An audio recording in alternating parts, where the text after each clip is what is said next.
To all of you watching, welcome. Well, as Tim's been telling us, thousands of people are gathering in Caracas for the funeral of Hugo Chavez. These are the live pictures coming from Venezuelan state television. Over the next hour, we'll continue to bring you live coverage of the funeral. Katy Kay will be live with us from Venezuela shortly. But at the same time, we'll be discussing the legacy of Hugo Chavez. And here is how you can get in touch. We're on the phone, you can Skype us, you can get us on social media as well. I wonder what lessons you think the world has learned from the way that Hugo Chavez used state income to help the economy and the people of Venezuela.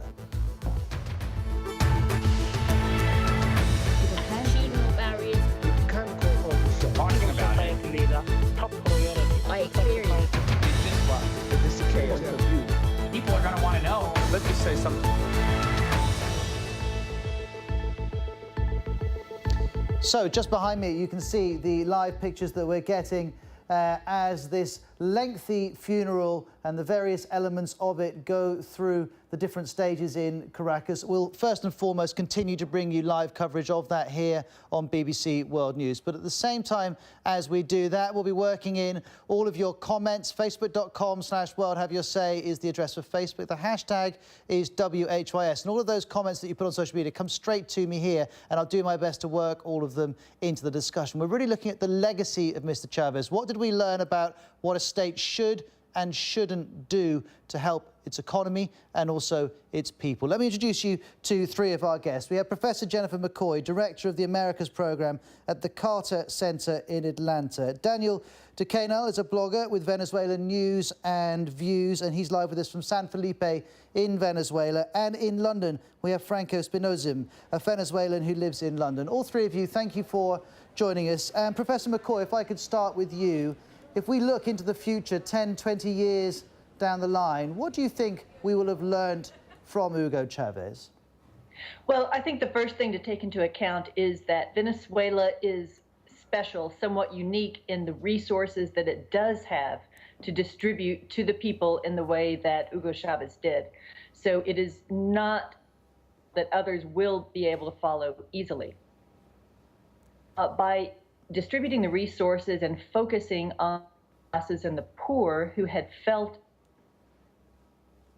he's really given a sense of identity and respect as well as empowerment to those people. And he has improved some of the social measures of infant mortality, poverty, etc. He's provided education opportunities, health opportunities. So those are important. But we have to also recall the extraordinary petroleum revenues that he was able to use to do that. And it's worth adding, just before I bring Daniel in, it's worth adding that the price of oil has gone up 10 times between the beginning of Hugo Chavez's 14 years in power and this year. 10 times the increase. Daniel, what about you? What do you think we'll learn from Hugo Chavez? I don't think the inheritance of Hugo Chavez is going to be very good or very lasting, because he benefited from very unique political and economical situation. Now the oil is still underground, and more skillfully managerial team could recover Venezuela in a reasonable amount of time. But the problem is, how do we get again to a certain political stability which will allow the country to start improving again and not remain in this morass it is right now. And I'm interested that both Professor McCoy and Daniel have immediately said the circumstances in Venezuela mean that it's very hard to draw broader conclusions about what works and what doesn't work with regards to other countries in the world. Most of you won't be watching in Venezuela. I wonder if you do think there are lessons you can learn, or if you think Venezuela was such a unique situation with those oil revenues, the lessons learned do not apply to your country. Let me bring you in, Franco. What about you? What lessons have you learned from Hugo Chavez? Well, I think that it is very important to see what he did for the society, for the poor society. And he brought a lot of positive things, but in conclusion, I would say that at this moment, Venezuela has an unsustainable economy, and it will be hard to recover from that, because nowadays it only depends on petrol income. But as you can see as well, he did many things for the poor sector, so that's positive, and other governments that are going to come now can see that and see that it is possible to do it as well as Chavez. Well, Franco, Daniel and Professor McCoy, I want to hear more from you in a minute, but right now we can go live to Caracas because the BBC's Catty Kay is joining us. Hi, Catty. Tell us about where you are and what you've seen. Well, I'm in the center of the business district of Caracas, but yesterday I was down among those queues where thousands, tens of thousands of people are queuing for something like 9 hours just to get a chance to say goodbye to Hugo Chavez. You might think that it would be a bit of a funeral dirge, but actually it was more of a celebration. There were people selling ice creams, cakes, they were selling balloons and posters of Hugo Chavez. They brought their kids along, their grandparents along, and it really was a kind of, as the government had asked, a celebration of Hugo Chavez's life. And it was a reminder to me of how genuine the support for Hugo Chavez is in this country. I'm joined here in Caracas by somebody who knows that better than perhaps anybody, David Smaldi. He's from the Washington office on Latin America. David, you've lived in Caracas in Venezuela for 20 years, and you've seen the changes that Hugo Chavez has brought about for people. Describe some of the benefits that he's given that induced those people to go out and queue for so long. Well, it's interesting. When I first got to Venezuela in 1992, and I studied barrios in my research for a number of years before Chavez, it was notable that the sort of sense of despair and desolation in the barrios, because it was a neoliberal period in which the basic message was that the state does not have the money to take care of the people. Things have to change in Venezuela. It's sort of every man for himself. And Chavez came along and he sort of revived this national project and gave people a sense that they belonged to Venezuela and really, provided for them in economic, social terms, and also provided a sense that they belonged to the nation culturally. So it was partly that they'd benefited from social programs. It was also this sense of kind of respect and access to power that he gave them. Was it based on oil prices rising? Is it as simple to say that if oil prices had not risen 10 times during Chavez's time in power, he couldn't have done what he did? Yeah, I think it's safe to say. I mean, I think you can't reduce it to high oil prices, because you could have high oil prices and they could be used in a quite different way. And so Chavez used the oil money to develop social programs, to spend that money in ways that benefited people and people that needed it desperately. And so I think, if you look at Chavez and his legacy, his economic legacy, it really gave people a sense that they belong to a nation. Okay, but David, how do you square that then with inflation that is 30%? A currency that has been devalued 6 times in the last 10 years, and an increase in violence, which is affecting people in the barrios just as much as it is in this fancy district of the city? Yeah, actually, it fits together quite nicely, because the government has spent just dramatically, and the spending has gone up dramatically in the past year as well. That creates inflation. The high exchange rate makes imports inexpensive, but also hurts local industry, local production, and so you get these scarcities because the government increasingly is who's in charge of the importation of goods, and they have a hard time keeping up with it. And so you have inflation, you have this inflated exchange rate, and crime. People often tend to think that crime is produced by poverty, but actually it's pretty well known that crime tends to go up when the economy grows and when there's a lot of social change and commotion. And so that's very consistent with what's happened in Venezuela. Okay, another thing that he did with his money, effectively, he made it very hard for any opposition party to run against the government. This was an incredibly well-funded political movement, and he used oil money on making sure that the Chavista movement stayed in power. It was hard to run against him. What happens now? I mean, whoever takes over, do they have the same effective grip on power in Venezuela that Hugo Chavez had? Well, it's hard to imagine that anybody's going to have the same grip, because nobody has the same charisma that Chavez does.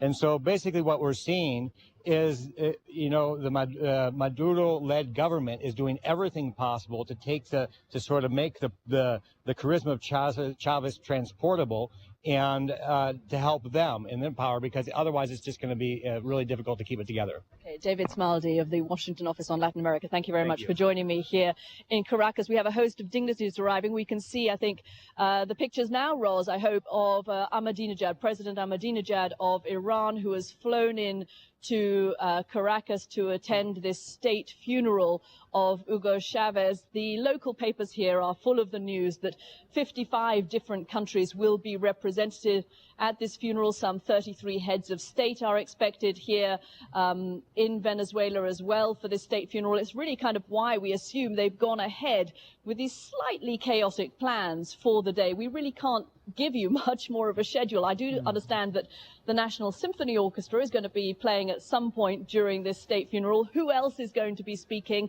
and at what time? I wish I could tell you, but I can't. All we do know is that the government's plans of actually burying Hugo Chavez either today or tomorrow have had to be overturned by the will of the Venezuelan people, by those tens of thousands of people who have come into the city and want to pay their last respects. And the Venezuelan government's had to say, listen, we have to bow to the will of the people. We have to give them more time. Hugo Chavez will not actually be buried. He's going to be embalmed, going to be laid to rest so that people of Venezuela can carry on seeing him, Ros. Cassie, thank you very much to you and to your guest. And as Katy was speaking, we also saw the Bolivian leader Evo Morales arriving shortly after President Ahmadinejad of Iran. And they often say about people, don't they, that you learn a great deal about someone by their friends. And while very few of you have taken exception with Hugo Chavez developing a close relationship with Evo Morales, a lot of you have an issue with the fact that he formed an alliance with President Mahmoud Ahmadinejad of Iran. Let's just pull up a comment here to tie in with that. Amal is on our Facebook page saying, President Chavez, who will miss you? The downtrodden and voiceless that you used your pulpit to give a voice to. Palestinians, the people of Iran, Cuba, and Africa. Viva Chavez. Well, let's to talk with Franco and Daniel, let's bring in Bart Jones, author of the Hugo Chavez story from Mud Hut to Perpetual Revolution. Bart, when you were writing this book, did you portray a man who was a hero to the downtrodden, to use that phrase from one of our viewers? What I tried to do was present both sides of the story, because I think what you've seen with Chavez was a real demonization of him worldwide. There was this image created of Chavez of this kind of bloodthirsty, brutal dictator, a kind of Pol Pot of South America. And the reality was that Chavez was never down there massacring people, lining opponents up before firing squads. You know, this was not El Salvador in the 1980s where they had death squads going out and assassinating people. So I tried to tell both sides of the story. Certainly Chavez has many people who hate him as well. I think their voice was often heard. I think the voice of the poor majority who supported Chavez was not heard quite as loudly. So I tried to present a balanced portrait of Chavez, a realistic portrait, which I think was very much lacking in the media many times. But let's bring in Franco here. Franco, can you be a supporter for the people of Iran and also have a close relationship with Mahmoud Ahmadinejad when we know that a significant proportion of Iranians have major issues with Ahmadinejad? Was it possible for Hugo Chavez to be all things to all people? Well, Chavez externally was a huge leader, and nobody can deny that. Everybody liked him. He was a very charismatic person, and he always supported the poor sector, always giving a hand to all the people that needed the most. So I think that's why so many people like him. And externally, he gave a good example to everybody that it is possible to support the people that need the most help. But inside of the country, and I'm talking by my own experience, you can see that he, maybe how we say in my country, he gave the poor people the fish, but he didn't teach them how to fish. So that's my conclusion about what Chavez has done. Well, it's an interesting phrase. I've heard that from African viewers on other issues as well with regards to foreign aid. Franco, thanks for that comment. Daniel, I'll come to you in just a moment, and I'll come back to you as well, Bart. We're going to take a quick break here, but if you do have a view on what lessons we've learned from Hugo Chavez's 14 years in power, get us on the hashtag WHYS, and of course we'll continue to bring you live pictures from Caracas of the funeral as well. No, I'm talking about it. Let me say something. No, I'm talking about it. Let me say something. Hi, I'm Ros Atkins. Welcome back to World Have Your Say. We're bringing you live coverage of the funeral of Hugo Chavez in Caracas here on BBC World News. But we're also taking the opportunity to discuss what Hugo Chavez's 14 years in power has taught us about the role the state should play in a country's economy and people's lives. We're getting lots and lots of comments in. Thank you very much for all of your calls and emails. Comments from Mauritius, Norway, Nigeria, South Africa, Liberia. Julu says, may his soul rest in peace, but he had minimal impact in Africa. And Ishmael in Mauritius says he's sad about Chavez's death. He was the Karl Marx of the 21st century. And Daniel, if I could come back to you on this point, do you think some people are getting carried away? Are they overplaying the ideological importance of Hugo Chavez? Yes, I think that's right. People are overplaying that thing.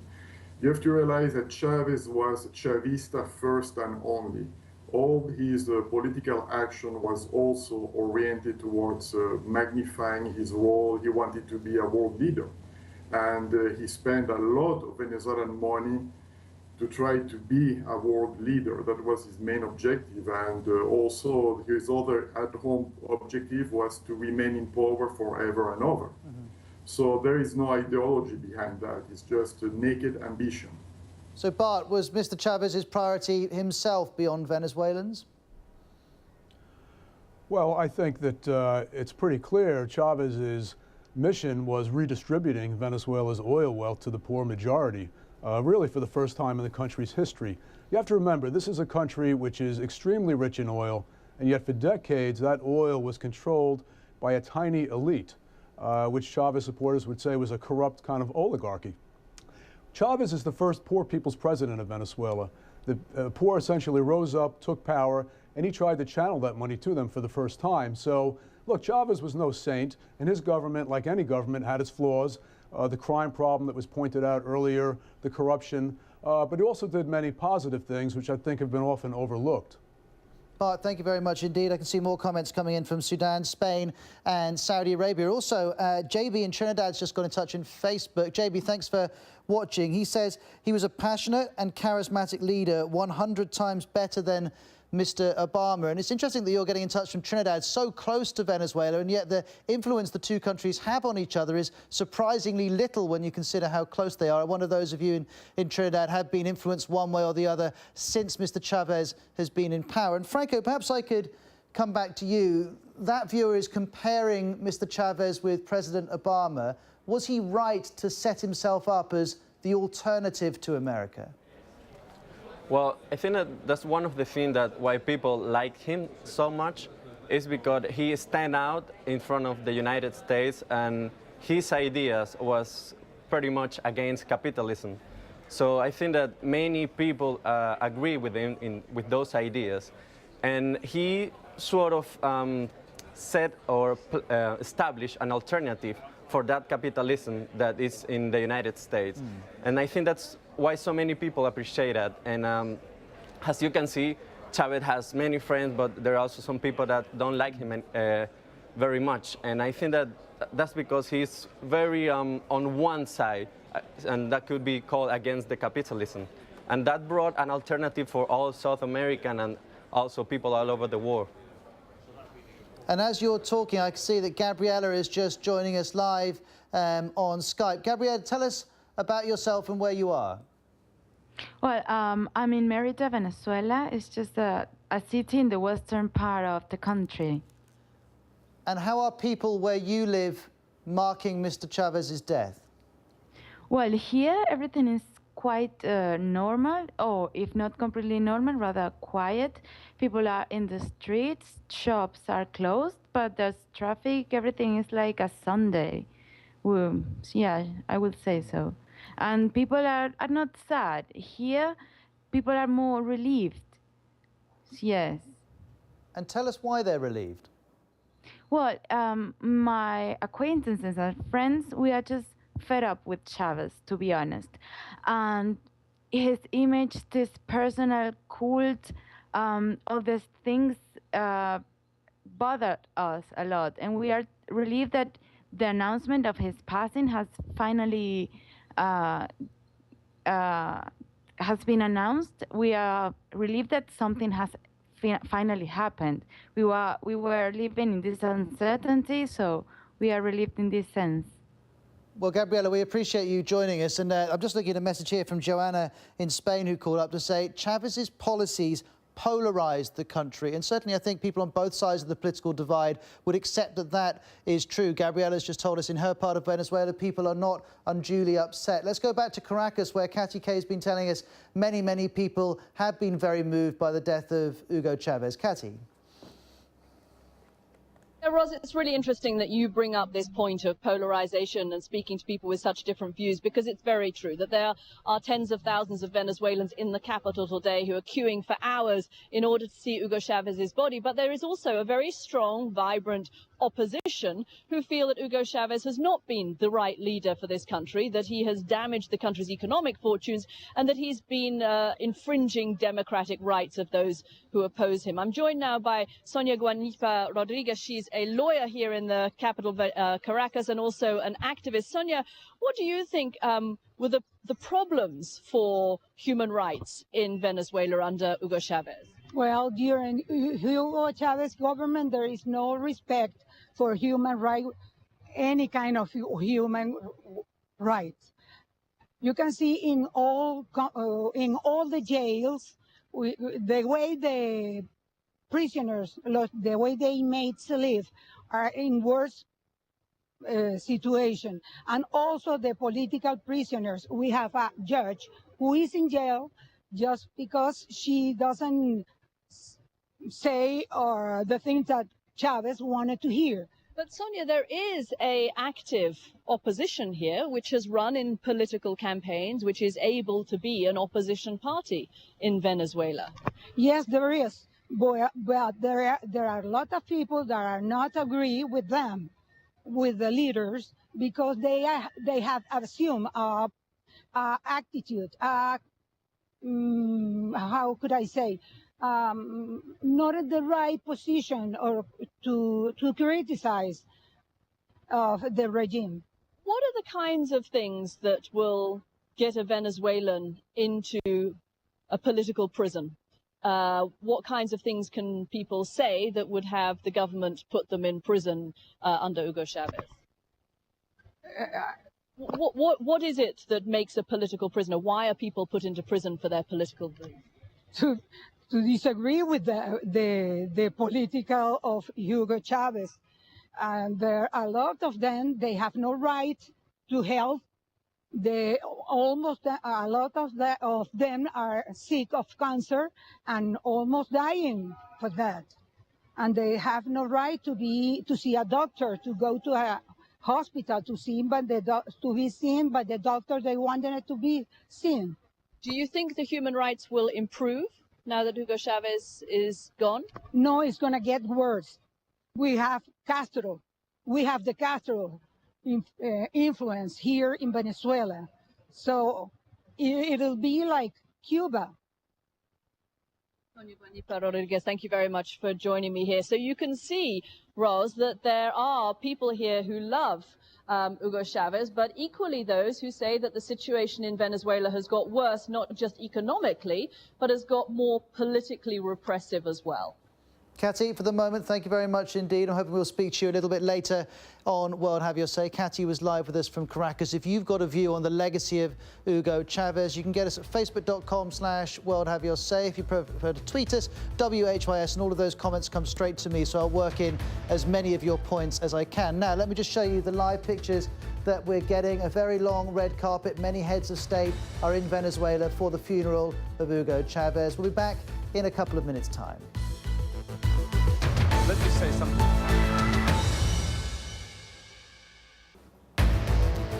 Hi, I'm Ros Atkins. Welcome back to World Have Your Say. We're continuing live coverage of the funeral of Hugo Chavez in Caracas. These are the live pictures that we're getting, with many heads of state arriving for the service and various other events that are tied in with this extraordinary day in Venezuela. We've already seen Evo Morales from Bolivia, Mahmoud Ahmadinejad from Iran, and several other world leaders. And as well as bringing you that coverage from Caracas, we're taking comments from all over the world about the example that Mr. Chavez sent and whether he was an inspiration or he taught you that this is not how best to use a country's resources. I can see calls and comments coming in from Afghanistan, the Netherlands, Brazil, Canada, Pakistan, Ghana, Sudan, Spain and Saudi Arabia. We'll try and get as many of your points in as we possibly can. We are live, so wherever you're watching, do get involved.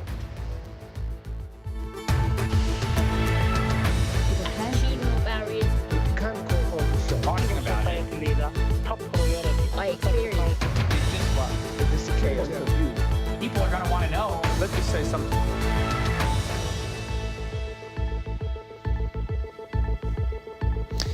This message from Wycliffe in Nairobi, who says he was like Robin Hood. Bill, posting on our Facebook page, says Hugo Chavez was a great man. He understood that the land and resources of a country belonged to the people. And of course, Hugo Chavez was all about reducing inequality. And if you look at the statistics, that happened over the 14 years he was in power.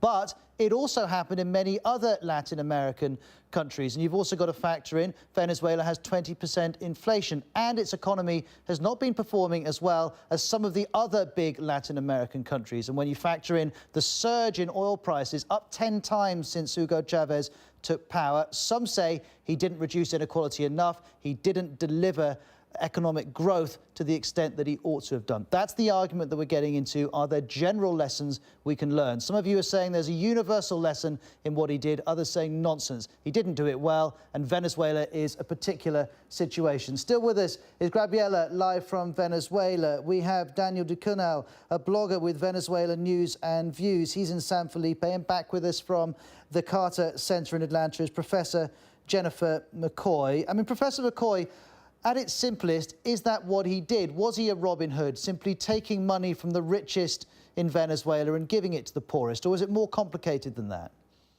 Well, he wasn't exactly taking from the rich. He was taking from the petroleum revenues, which are earned outside of the country, and distributing it to the poor.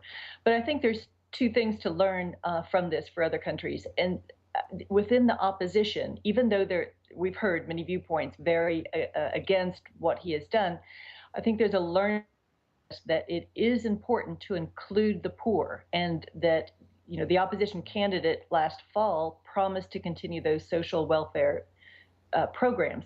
And from the Chavista side, I have talked with people who recognize that it is important to be in dialogue, to have some private sector. Certainly Chavez did not close down the entire private sector either. And so the ideological question is a somewhat open one, in that his even declaration of 21st century socialism was not really clearly defined, but it was some type of mixed economic system with great distribution, again, of oil revenues earned from the outside more than from inside. And Gabriela, why do you not feel that Mr. Chavez's commitment to the poor is worth celebrating? I don't really think it's worth celebrating. And if you ask me what are these achievements in favor of poor people, I won't be able to answer, because if you look at the health system, schools, and there hasn't been not even one new school nor even one new hospital in my city. The only thing they did was to change names and said, yes, we have 100 new schools, but they aren't new. So this idea of taking money from the rich and giving it to the poor, I don't see it. I don't see it anywhere, not in the streets, nor in the system, services, in nowhere.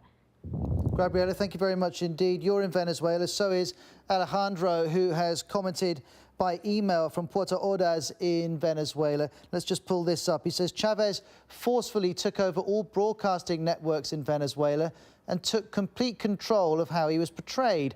This guy was a dictator, not some beloved leader. Daniel, let's talk to you about that. Did he control his image to an extent that was anti-democratic?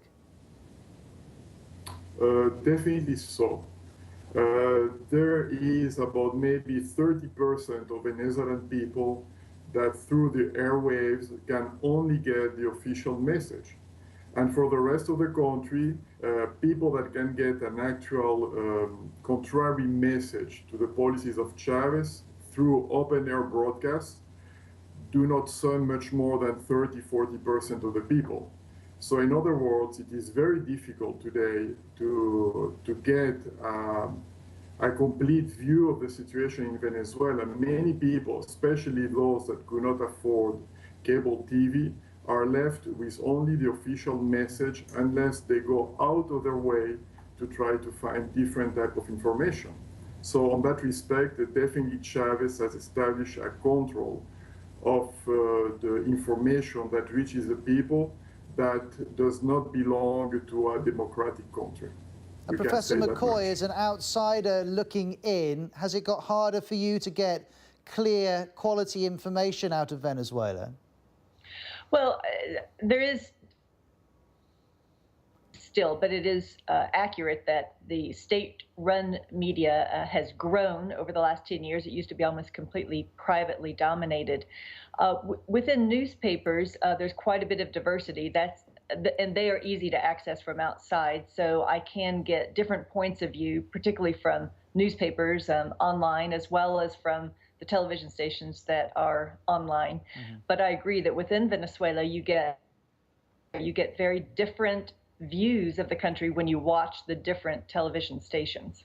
Thank you very much indeed. Now, let's just quickly show you again the live feed we're getting from Venezuelan television. You can see many, many people wearing different types of red. Well, they've just cut away from that picture, but that color is associated with Hugo Chavez. Thousands and thousands of people have turned out, including many leaders from around the world. As Cathy Kay, live with us from Caracas, was saying, we're not entirely sure what is going to happen when. The only thing that we can be certain of is that it's all likely to take several hours. And of course, as the different events unfold in Caracas, we'll bring that to you here live on BBC World News. Now, I do have to tell you, and what I have you say is not a scientific experiment, but we are getting an extraordinary amount of messages in support of the general principles that Hugo Chavez stood for. Shobhan in Sao Paulo says, he said South America should no longer be ignored and just see as America's backyard. Peter in Kenya saying he was so charismatic. Madlitso in Malawi saying he stood up against the deception of the West. And I just wonder, and we've got a number of other guests back with us here. Bart Jones, the author, has written a biography of Hugo Chavez. There is undoubtedly something powerful about the simple message of let's share a country's wealth better with the poorer people in a country, and let's also reject America's hegemony in the world. That seems to have resonated with a lot of people. Yes, and I wanted to mention too, on the question of the media, again, you know, this image of Chavez as this bloodthirsty dictator, the reality in Venezuela is that the private media still controls the majority of the market. And many of the TV stations there were not normal TV stations. They actually participated in and led a coup against Chavez in 2002. There was a famous case of station RCTV, which, and the other stations, were running ads full-time telling people, come out to the march. There was going to be a big march that day against Chavez. We need to restore democracy. We need to get rid of this guy. They provided wall-to-wall coverage of this demonstration. And then after Chavez was overthrown in the coup, and all of his supporters were in the streets for 48 hours demanding that the democratically elected president be returned to the presidency, these news channels imposed a news blackout. There was no news in Venezuela for 48 hours while the president was missing. This is unbelievable. If this had happened in the United States, you know, ABC, CBS, CNN, if they had done that, they would have been shut down in 5 minutes, I can guarantee it. In Venezuela, RCTV was allowed to stay on the air for a year and a half. All right. Okay, well, and then when it's... Okay, well, let me jump in. I can see Daniel is shaking his head, and clearly the debate about press freedom in Venezuela is one that has played out over a number of years. Let's bring in Yolande Valerie from BBC Mundo, someone who's worked in Venezuela very recently, so she's got experience of dealing with the local media. But tell us what our Spanish viewers and web users are saying, Yolande. Well, as you said, there are a number of people always commemorating and remembering Mr. Chavez as a very important figure for Venezuelan and Latin American politics. But we in BBC Mundo have also asking people who are not lining those queues to go and say farewell for Mr. Chavez what they think. And for instance, Maria Marquez says, thank God not all the Venezuelans are brainwashed, idolizing a common human being. We don't celebrate death because death is not a cause for celebration, but we don't feign a pain we don't feel. And Juan Castillo says Chavez had good intentions, but he couldn't carry it out. So there is another side of the coin in this story, and as there are millions lining up for Chavez, there are also people who believe it's not a motive to be lining up the streets and saying farewell to a person who they feel wasn't so good for the country anyway. And Yolande, as I was saying, until very recently you were BBC Mundo's correspondent in Venezuela. What was your experience of reporting there? Were you able to speak to whoever you want, say whatever you wanted to? There are like different phases in all this story. In the beginning, it was all pretty normal, like the first years of the Mr. Chavez's presidency. But then after the coup and the national strike and all those series of events that were shaking the country, things started to change. And there was this feeling, especially of self-censorship on the part of the journalists, who started to feel threatened and feel like they weren't able to say what they wanted to say. It's subtle, it's not necessarily open, but there is a difference in reporting before Chavez, during the first years of Chavez, and at the end of his period. Thank you very much for joining us, Yolanda. And those of you watching, if you do speak Spanish, you can see the work of Yolanda and her colleagues at BBC Mundo at bbcmundo.com.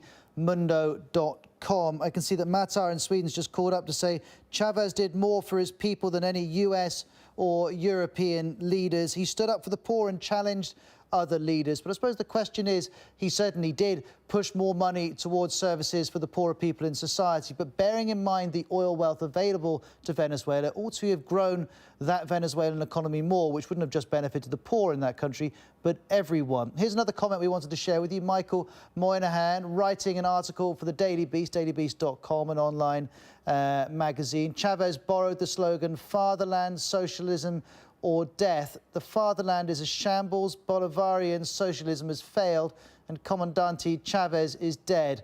May the revolution die with him. Daniel, is that how you feel? No, because whatever, Chavez has been in power for 14 years, and certainly he has changed deeply the country. We don't know what's going to be the conclusion after that, but the revolution is not dead. Because even though his application of his ideas was dismal, his ideas, his diagnostic of the root of Venezuelan problem society is still true. There is still a lot of poor people that need to be integrated into the society at large if we want to have a political stability and peace someday. Daniel, thank you very much indeed. And I'm sure there are people watching in just about every country in the world thinking, well, in my country, we need to do more for the poor, help integrate them into society. It's a problem which no one has really cracked. How you go about trying to do that, though, is something that lots of you are wanting to discuss. Keep getting in touch. The phone number will be on the screen regularly. You can get us on the hashtag WHYS. We're going to take a short break, and then we'll keep coming back to talk about whether Hugo Chavez wanted to stay in power forever. Lots of you are suggesting that he did, and also whether, with his death, socialism's role in the world, its influence in the world, will inevitably dwindle. Lots to talk about. We'll be back in a moment. No, I am talking about it. Let me say something. No, I am talking about it. Let me say something. Hi, I'm Ros Atkins. Welcome back to World Have Your Say. We're continuing BBC World News' coverage of the funeral of Hugo Chavez in Caracas, and we're discussing what he has taught us about how a state should use its natural resources and redistribute the wealth within its society. Let's just pull up this message that BBC Russian has translated. It's a tweet by Ruslan Gasanov, who writes, "The ranks of dictators and Putin's friends are thinning out. They killed Hussein and Gaddafi. Ben Ali and Salah have run away. Berlusconi's been jailed. Chavez has died, and Assad is halfway to hell." Well, I'm not sure that Silvio Berlusconi deserves to be called a dictator. He won elections in Italy, and actually, if you look at Hugo Chavez, he won 4 elections in Venezuela, the recent one in October 2011, when most of the people who were voting knew full well that he was ill. We can debate the quality of Venezuela's democracy and the quality of media freedom, but nonetheless, he won those 4 elections. Let's go back to 3 of our guests. Yolanda Valerie from BBC Mundo, Professor McCoy at the Carter Center in Atlanta, and Gabriela live with us from Venezuela.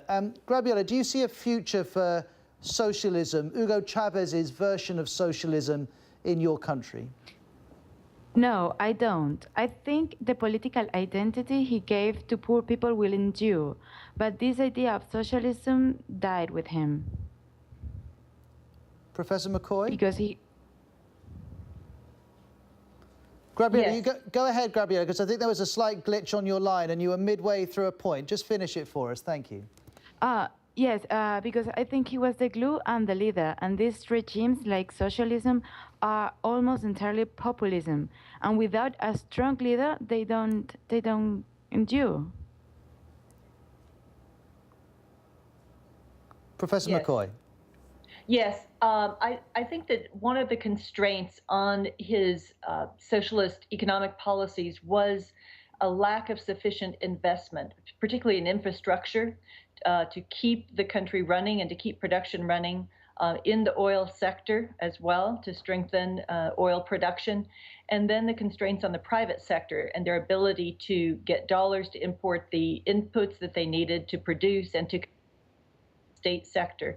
So while the distribution has been very helpful to many in the lower classes, for the future, for the long-term future, I think the next government will have to focus more on investment in this type of thing, infrastructure, petroleum, and in the private sector as well. Yolande?